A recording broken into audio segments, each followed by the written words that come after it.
Hi classmates! So ngayong araw nga pala ito ay espesyal. Pupunta tayo sa classroom recognition ni Ellie.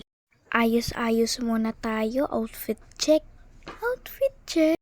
So, bago tayo pumunta sa school, bibili muna tayo ng pizza kasama si Tita Bebeng ko. Dahil meron silang konting salo-salo. So, nandito nga pala kami para bumili ng pizza. Tumitingin muna kami, kaso kulang ang aming pera kaya babalik muna kami sa bahay para kumuha ng pera. So, lakad-lakad muna tayo kahit mainit. So, nandito na nga kami sa bahay para kumuha ng pambili ng pizza kasi kulang. So, pasok na nga tayo dito para kumuha ng pambili. So, after ko kumuha ng pambili, pumunta na nga ako sa bahay nila tita. At para maibigay ang pera.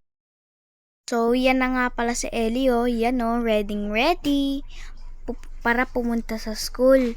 Siyempre, bago siya pumunta sa school, bibili muna kami ng pizza. So, on the way na kami doon sa bibilhan namin. So, ito nga pala yung bibilhin ko, cookies and cream on flavor. And kay Tita Bebeng naman ay mango shake dahil sobrang init. Kaya bibili kami. So, pinauna muna kami ni tita dahil matagal pa maluto yung pizza. So, sasamahan ko nga pala si Ellie papuntang school. Ayan, malapit na kami sa school.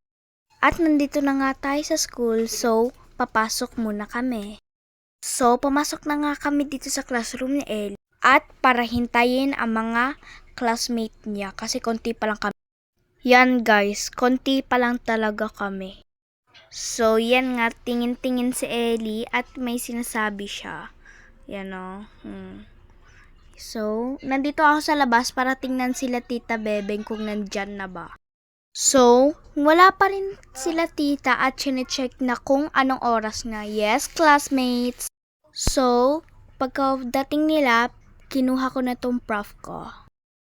So, binuksan ko na, so pagkatikim ko, masarap talaga siya classmate.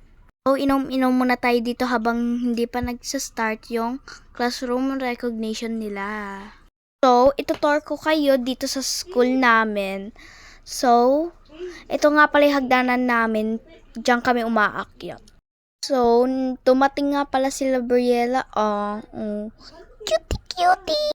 So, hinihintay na nga namin na matawag si Ellie kung anong award niya.